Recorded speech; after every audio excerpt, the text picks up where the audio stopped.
Welcome to another episode of Whitetail Rendezvous, coming to you 6 days a week as we interview whitetail experts and hear their traditions and personal stories of the hunt. Learn more about the latest gear, discover proven tips, and the latest strategies so you can make your next hunt a success. Now, here's your host, Bruce Hutchin.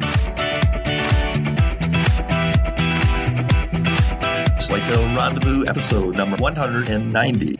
This is part 2 of Todd Pringnitz Wicked Tree Gear and Running and Gunning for mature whitetails.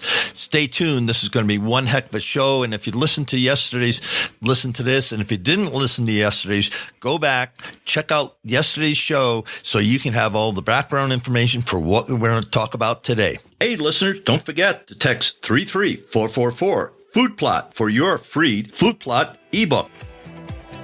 Welcome to another episode of Whitetail Rendezvous. This is the second part of Todd Pringnitz, owner, founder of Wicked Tree Gear and White Knuckles Productions.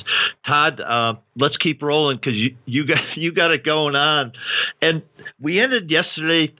We gave a lot of good tips about hunting mature deer and hunting it analytically, not just by emotion. What I mean is the traditions of hunting. I'm thinking back to Wisconsin where I've hunted for so many years that we have traditions. We have Hutch's stand, the concussion stand. We have the pallet stand. We named our stands, and that's how it is. And I've killed a lot of bucks from the point. I just killed 2 years ago. I killed the son of a very mature deer. He was 5.5 years old, and I killed his son, he was when I killed him about 4.5 years old. So, all these stands have produced at one time or another, but because of how the family's grown, it's getting harder and harder to get the big bucks. And like I said in the last show, Eddie's got the granddaddy of them all on his wall because it's his land. He's a farmer there, and has cows and cattle, and so he knows that better than anybody else. And he only hunts one day a year with his rifle. It's awesome. Kind of funny, but he knows it. So shout out and props to Eddie Wolever of Union Center, Wisconsin. But having said that, let's spend some time today on a couple other talking points that we never got to yesterday. Let's spin out Wicked Tree Gear and tell the people why it's important to have that type of gear that's longest lasting, toughest, fastest cutting, and then roll it into White Knuckle Productions. Sure. As I mentioned in the last show a little bit, I kind of started doing product design work for these various companies, and the one thing that myself and all my hunter friends always were talking about was saws, because it was so important to our setups and how we bow hunted. We're bow hunters. Gun hunting is a much different situation. I am all for it. I just am a bow guy. I just love it. My wife is a gun hunter. I go with her. With bow hunting, if you can't shoot your target, you might as well not even be in the timber. And for guys to just go out, set up a stand, and just hope that they get a crack at one through the brush, they're nuts, because that's where that buck is going to be every single time. I don't necessarily trim a lot with our wicked saws when I go in doing a run and gun setup. But on my own farm, on those stands that I'm going to be hunting multiple times each year, I have a lot of those stands. And a lot of them are observation stands and food plot stands. But I am out trimming every single year in the same stands. I mean, I pay attention to all the small details, and I think those are the small details that a lot of guys can sometimes get lazy with. And how many times each year do you hear about it? Yep, I deflected off a limb. I won't allow myself to be in that situation. So 6 years later now, we've started developing all these different tools for hunting. And generally, I'm in a hurry. I don't have much time. I'm running multiple companies, trying to be a good husband and pursue these whitetails. So I got to get the job done as soon as possible. I tend to be extremely hard on equipment. You could ask my employees or my wife. I break everything. I mean, I'm not joking. My phones usually last about a week. And that is the type of equipment and environment that we build saws for. These are nasty conditions. You have two hands on a saw, you're sweating, the bugs are biting you, and you're trying to get through that one last tree. You're not worried about babying the saw. You just want to get the job done. And a lot of the times with our other markets that we serve, such as landscape market, professional arborist industry market, it's the same mindset. These guys are out there working. They're not going to baby a saw. They're going to use it, abuse it, and get the job done as quickly as possible. And we've just tried to develop these types of products for these environments that are, I call them bomb-proof, because people do things with our saws that you can't even imagine. But with a broken saw in your hand in the middle of a setup, you're kind of stuck. So we solved that problem so you won't break a saw in the middle of the setup anymore. And it truly helps you become a better hunter because you're going to trim more lanes if you have good equipment, period. Now, what's the price point to this gear? We have hand saws that start at $39.99 that have a full lifetime warranty, all the way up to pole saws that go up in the $200 or $250 price point. We have pole saws that start at $100. All of our pole saws are made in the USA. Just a very wide variety of different tools for everybody. We have, I think we're up to 7 different pole saw sizes now and 2 different designs, because over the years we do a lot of consumer trade shows, the Madison, Wisconsin show, Iowa Deer Classic, and the Eastern Sports Show, Harrisburg show every year for the last 10 years, just to name a few. And at these shows, over the years, talking to so many hunters, hundreds of thousands of hunters, literally, over the years now, we've realized that depending on where you live, depending on whether you're a landscape guy or a hunting guy or a bow hunter, everybody likes something different, and we try to provide a variety of different pole saw sizes and price points to cover everybody. And we have pipeline workers up in Alaska using our saws to trim literally on the Alaskan pipeline. We've got people in the movie industry out in Hollywood using them for setting lighting and different things like that. I was just talking to a DNR officer yesterday from Iowa who was looking at buying a saw for training. It has just been unbelievable, the number of different markets and just different people out there that use hand saws on a regular basis and pole saws. And that's probably been the most surprising thing to me when I started Wicked. I designed saws for hunters and didn't realize how big the market really was. So I'm just going to throw this at you. I'm running and gunning right now, so hang with me, Todd. So listeners, this is part 2, and Todd and I in the post show are going to work up a special for Wicked Tree Gear, and it'll only be available if you listen to the show. And Todd and I are going to have to figure out the details. Is that okay, Todd? You bet. So in the post show, Todd and I will figure out the details. I will insert it right here in the show. We're about 10 minutes into it, and then to help promote Todd, because he's given us great content. If you're not listening, you didn't listen to yesterday's show, which was 190, and this is 190 B. If you didn't listen to it, go back, because you're getting some of the best information that's available. Guys like Bill Winke know who Todd is. There's no question about it. And Bill, by the way, uses his gear. So shout out and props to Bill Winke at Midwest Whitetail. Todd, let's roll right into White Knuckle Productions. Yeah. Well, it's been 10 years now. I still can't believe it. But 10 years ago, I started White Knuckle Productions with a friend of mine from back in Michigan that I had met through just some of my family hunting friends, people I kind of grew up hunting. And one of their nephews was a kid who went to film school down in Florida and was going to work in the major motion picture industry. And his name was Kyle Reindeers, and his family owns a big blueberry farm up in Michigan. And Kyle's a good Christian kid, went to Hollywood, worked in a couple films, and it just wasn't for him. He was more of a farm kid, didn't like the lifestyle in California, so he ended up moving back to Michigan, and we met right at about the same time. And when he produced our first hunting DVD, he had literally never seen a hunting video before. And that was the approach I wanted to take. I had grown up watching all the different hunting programs, from PBS programs in Michigan all the way to, TNN back in the day, Buckmasters, and the few shows that were out there. And there was just nothing that I could relate to. Everything about me is, I bleed whitetails, 24 hours a day, 7 days a week. I'm thinking about a food plot or building a bedding area for a buck, or where is that buck right now? Is he laying down?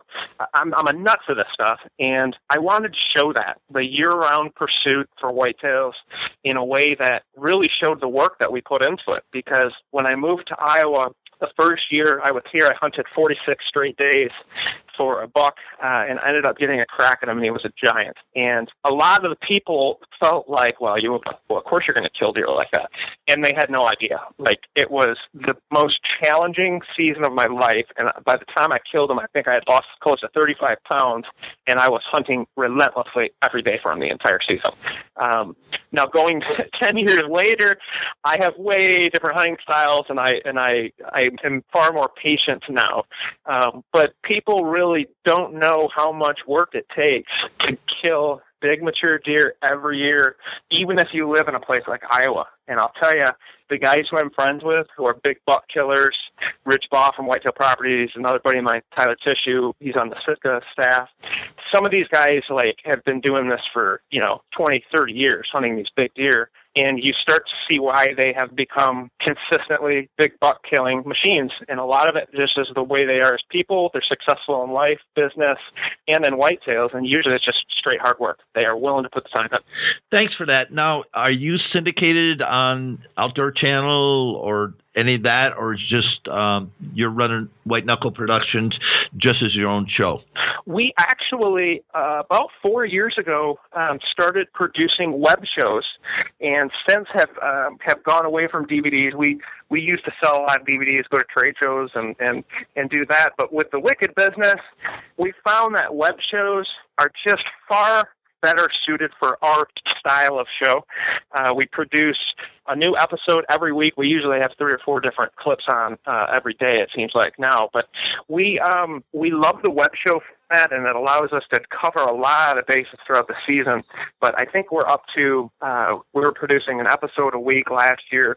We have hundreds and hundreds of videos, and with the advent of these smartphones, you can watch them anywhere. It's so fantastic. That's the technology that we have now. But if you go to our White Knuckle Productions website, you can watch our videos there. We're also on YouTube and Vimeo, and on our Facebook page, there's a lot of constant content where you can go check it out. But it's 100% for free. You can do it whenever you want. You can go back and rewatch an episode anytime, which also makes it nice. Thanks for that. Let's spin it up. And in the warm-up yesterday, we talked about a couple ideas that I want to expand upon. Now, what I'm about to say, listeners, Todd and I own this phrase, farming for whitetails. Right, Todd? Absolutely. And I actually have already bought the domain name. Did you really? I sure did. GoDaddy or what? Our IT guys, they are always on the wire, and I buy a lot of domain names. So anytime I come up with a good phrase, I try to buy it. So you did that 10 minutes ago or 10 days ago? 10 minutes ago. Remember, we're under an NDA, right? That's right. That's right. Folks, that's kind of it's going to happen in the future, but Todd owns it now, so I get a piece of that. I don't know how much I got of it, but that's in the warm-up. That is a great way of describing what we do for these deer, though, is it not? Yeah, and in the warm-up, folks, I spend 5 to 10 minutes with everybody. I'm just telling you how the show goes, and so Todd said that word, and I said, okay, we're under an NDA now, non-disclosure, and agreement. And he took it from right there. He was smarter than I was because he went out and grabbed his domain name. It really is a great way to describe my passion for whitetails these days. Now that I've owned land for a few years, I've really, really gotten into digging in the dirt, basically. But it goes far beyond food plots. I think food plots is a phrase that's thrown around a lot, and a lot of guys talk about it. Food plots are fantastic, and they're great tools, but that's just the beginning for me. I am just as much into creating bedding areas and habitat and using my chainsaw, cutting fence lines, putting stands and blinds in certain areas. I'm always trying to manipulate individual animals, whether it's shed season or going into turkey season. And there's something always to be done on the farm. So let's expand this, because everybody's enamored with food plots. I heard a gentleman share with me from Arrow Seed that the total spend on seeds for critters, now that could be squirrels and birds, as I understand it, and whitetails and other critters, in Wisconsin alone was $2 billion. That's beef, folks. Wow. So this is not a small industry. It's huge. And the other thing I found out talking to a lot of guys that are really smart, if you go to the box stores and buy a bag of seed, you only are getting less than 60% seed because of fillers, because of coating, and coating is what drives it through if you're using gear and equipment to drill it, then coating is necessary so it slides through into the ground. So, ladies and gentlemen, learn how, one, to read labels, and if you want to know how to do that, go to Grandpa Ray Outdoors, and John O'Brien from Madison, Wisconsin can tell you specifically on his website how to read a label, because you're spending $10, whatever you're spending, but you're only getting 60% of seed. Fact. So let's go back to farming for whitetails, and let's really unpack this. We've got, we've got another 10 or 15 minutes left in the show, so let's unpack that.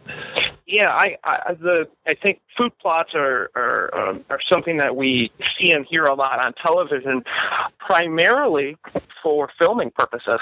Food plots make a really easy ways to film your hunts, especially if you bring camera guys along and all that. And that, I think, is a lot of it is it just makes it easier to film, and I do the same thing on my setups. But I think the way I look at food plots is a little bit different than maybe most. I plant food plots far more for consistency. And when I say consistency, I can consistently drive my herd of animals into a small location, or at least pin it down slightly. So coming into the rut, into late October, I know where a majority of the does are going to be in the area, and they're going to be on my food plots. From that information, I will know where different bucks will most likely bed, because they'll come from their core areas and move in around the does during the rut. And these food plots, for me, give me a starting point. I know that there are going to be does in this plot, and a buck is going to be here checking it at some point. But I take it a step further by planting and planning my inside tree stands, inside the timber tree stands, specifically downwind of my blinds in different tree stands that I hunt and different bucks know I hunt. I mean, there's a blind in the middle of a field, a bale blind or whatever. Boy, those big bucks just don't usually want to get within 45, 50 yards of them. So if I were a big buck, before I got to that field, if I was going to cruise it during daylight, I'd want to scent check it. So I set my stands 100 yards downwind or in different particular spots. I will always go downwind of where I hunt a majority of the time, and those are the spots you can catch them, but you're not going to see all the deer in those spots. Like, guys want to sit on field edges and see 50 deer out in the field playing around. They want to watch 2-year-olds and 3-year-old bucks chase does around. Well, that's fine, but those aren't the animals I'm trying to kill. So I could care less how many deer I see. I'm only looking to see one animal. And sure enough, you hunt them odd spots just downwind of where most guys would hunt, that's where you'll catch them.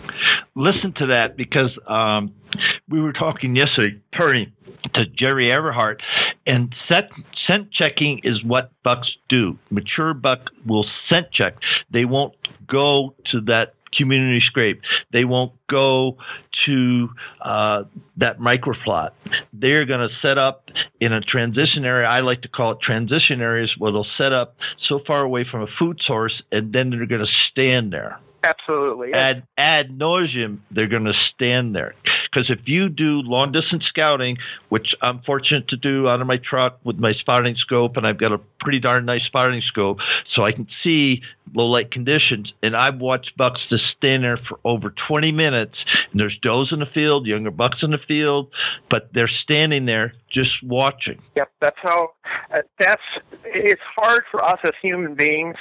We have these big brains, and we don't have predators, so we don't have to worry about getting shot when we walk out of our. At least most of the time, I guess nowadays. But we just don't have those instincts is driven into our daily lives as these animals live by. And I mean, you know as well, Bruce, these whitetail animals, they pick up so much information in their nose that we can't even imagine. I like to compare it to human eyesight. When you look around and all the information that we can pick up just through our eyesight, because we have beautiful color vision, we can see depth perception, we can watch television. The amount of information we pick up by glancing around the room, imagine being able to take a whiff and get the same amount of information, and that's the kind of power you're talking about. They literally live by their noses, and the sooner you realize that, the sooner you'll start to set your stands differently. And one of my favorite things to talk about is hunting bucks based on what's best for them as far as the wind is concerned. When most guys go hunt, let's just use a field edge for example. You're sitting out on a field edge, the wind's blowing in your face, it's blowing back in the timber. Any of the whitetails that come in front of you, you got the wind on, they can't smell you. It's perfect, right? Well, that buck's going to go straight through the timber, downwind of you, and catch and scent check that field before he's going to go into it, and you'll never see him. And that's what a lot of guys are hunting and not realizing they're getting busted, and they just don't know it, whether it's at night by ground scent or back in the thick timber. And those big bucks, they will not just sit there and snort at you. Most generally, they'll smell you and boogie out without you even knowing they were there. They're not like a doe. They will not want to let the entire timber know where they are at and that there's danger. They're strictly looking out for themselves. But you've got to set your stands and go after the approach of how can I set up just on the edge of a particular wind where if a buck was going to swing through this location, either looking for does, looking for food, going to bed, whatever, how can I set up so that he feels that he has most of the wind in his advantage? Because that's when you will see him during daylight. Is when they have the wind, or at least part of it, they feel comfortable moving through the timber when they know that it's safe in front of them or safe where they're going. How do you get right on the edge of that so that he has the wind or believes he has the wind, but you can just cut it? And it might only be one spot on a 100-acre farm, or there could be 3 spots, but each deer is individually different. Their patterns are different. But I always, every stand I ever hunted, I always think about, if I were a big buck, how would I travel in today's wind? And I try to pick the stand that's best for the bucks, and I'd rather take my chances on getting busted than having the wind completely in my favor, because I probably am not even going to see that buck anyway. So what's the point? So listeners, please listen. Please take notes to what we just shared, what Todd just shared, because it's so critical. If you want a mature deer, if you want to go out and you're happy shooting a 2.5, 3.5-year-old deer, hey, God bless you, and enjoy the hunt. Find the joy of the hunt. But if you want to up your game, and I'm going to say, go NCAA level 1, then this is the information that Whitetail Rendezvous is going to bring you from people like Todd Pringnitz. So, Todd, let's talk about the family part, the transition part involving women and kids, and the importance of just having a balanced life, even though we're relentless whitetail hunters.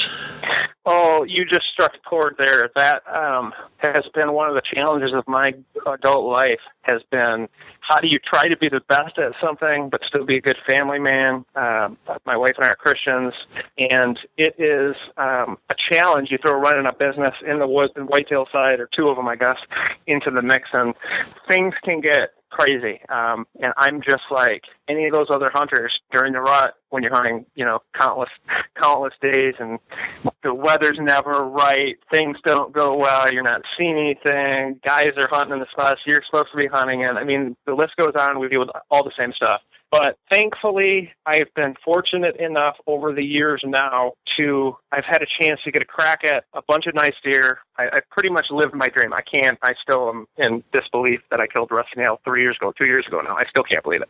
I think I've taken a little bit of a step back. I try to have more fun now. But it's a challenge. It's a challenge every day. It's just as an entrepreneur, you've got a certain amount of determination you have, but that can be a bad thing. And when it comes to the family, my wife is unbelievably supportive. She's not a huge whitetail hunter, but she does come from a hunting family, and she's been around guns her whole life. Her family's big into guns and shooting, and I never was. Slowly but surely, I've become more and more involved with it, and I bring my wife out now during shotgun season here in Iowa. And last year, we went on a running gun setup, and with a gun, it was nice because we could just sit on the ground, and literally went, set up, and she ended up shooting a beautiful 5-year-old that I'd been following. I was trying to kill him all bow season. I just couldn't get close enough. And she ended up shooting him on the ground at about 18 yards, and I was completely out of my mind excited. Like, she had to tell me to calm down 15 times, and I was just filming. I lost it. I couldn't even wrap my brain around it. It was just so much fun and such a rush. I'd never filmed a kill like that before with a big buck that I knew. And I think it was probably as enjoyable as any hunt I've ever been on, and I was just behind the camera.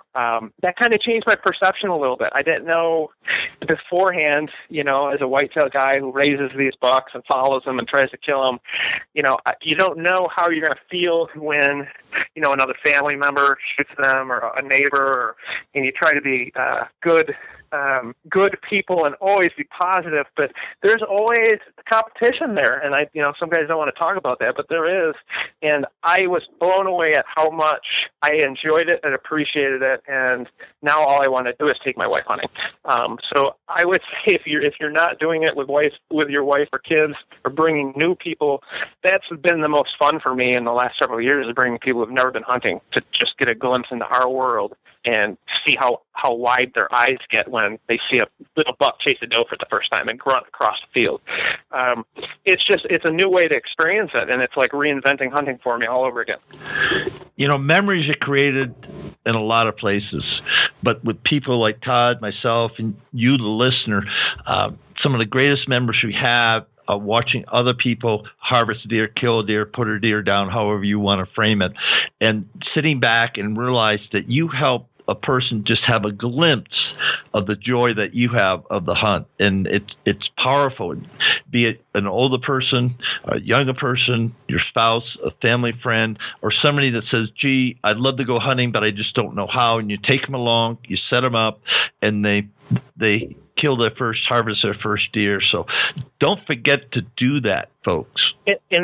I'll say it's filming. I think some people do it for their business or publicity, whatever. I'm just kind of a creative guy. I'm a designer by trade, and I just love the creative outlet, and I love sharing that experience and documenting it. There's something about it I just love. So, like, filming for me, especially self-filming, it's raising the bar because it's a lot harder to do when you're trying to self-film. So there's always something in hunting that you can do to change it up or to have more fun or to challenge yourself. And I think that's what we all love about hunting so much, and even being in the hunting industry. Everybody's got their thing, and everybody likes something a little bit different. And it's just, we're very blessed, all of us, to live in a country that has the laws and the wild game that allow us to have the privilege of going out on a relatively small budget and being able to go hunting. And it really doesn't cost that much. And I'll tell you, I'm a product designer, and of course, want everybody to buy Wicked Saws and our sponsors' products, but at the end of the day, you need a bow and arrow with a broadhead and an arrow, and you can go hunting. You don't need to get crazy and get yourself too caught up in the equipment game. Slowly but surely over time, as you get into it, you can always invest as much or as little as you want. But some of the best hunters I know use some of the oldest, junkiest equipment, and they get the job done every year with it. I had Jim Willens, president of Pope and Young, and he hunts with a recurve. He hunts with cedar arrows, and he hunts with a broadhead. He didn't nap flint, but he hunts with the same broadhead he's been hunting for years with, and he gets up close and personal, kill a lot of game. So, there's a lot of manufacturers out there, and some are friends of mine. But whatever you can afford, the biggest thing I want to say is get in the game, because sitting in a tree stand, listening to owls hoot or turkeys gobbling, coyotes yapping, some places in Wisconsin, wolves howling, but you're in the wilderness. You're in a microcosm in the wilderness. And to me, there's no better feeling in the world. Todd, your 2 cents?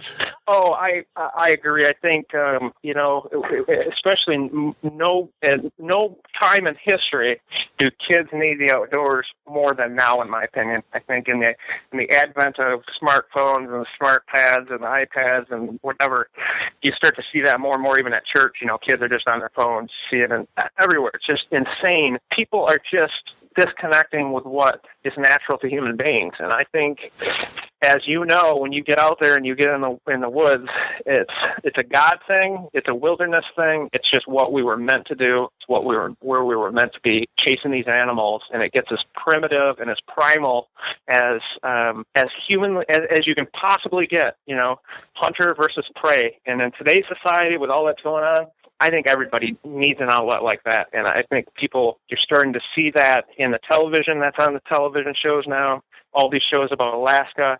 People are missing that adventure that I think back 40, 50 years ago was just kind of a little bit more part of our culture because it wasn't so easy to be lazy and just sit at home in front of your television or your iPad or your iPhone. And I think we just need to disconnect from that stuff and get outside. With that, Todd, give a shout out. Part one, we didn't have time for a shout out, but we do now. So take 90 seconds, 120 seconds, and give some shout outs and props to people that have helped you along the way, or people, suppliers, whatever. Sure. Well, I'd like to thank Takamati Seed Company. David Morris and the group actually acquired Wicked Tree Gear in January, and we're still working for the brand, building the company. So we're still a part of it. But the Takamati group, they are the big buck professionals, and I mean that. We've learned so much from them already. And David Morris himself is a guy who's on a different level when it comes to whitetails. And if you're looking for a good seed that's no filler and it's some of the best stuff made, check out any of the Takamati seeds. I will vouch for, because it's some of the best seed you can buy. I'd also like to give a shout out to Lone Wolf Tree Stands. I've been using these stands for 16 or 17 years now, I believe. I still have my first tree stand that I bought, and I still hunt out of it, and it's still dead quiet. You can use other brands. I personally don't trust any other product with my life. I think that's a biggie. That's something that you got to be aware of, and then always wear your harness, guys. I don't care who you are or what height you hunt from. It happens so quickly. If you're not connected to the tree the entire time, get connected.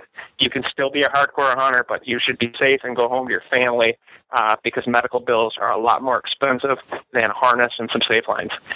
My last shout out, I'd love to give a shout out to my business partner, John Mulligan. He's been a great help to me in building Wicked Tree Gear and White Knuckle Productions, and I appreciate his help very much. And I'd also like to give a shout out to my cameraman and editor, Kyle Reindeers. He has been with me through thick and thin through many years, and I just couldn't do it without him. So I appreciate that. And I'd also like to give a shout out to Jesus Christ. I appreciate his sacrifice, and God bless you all.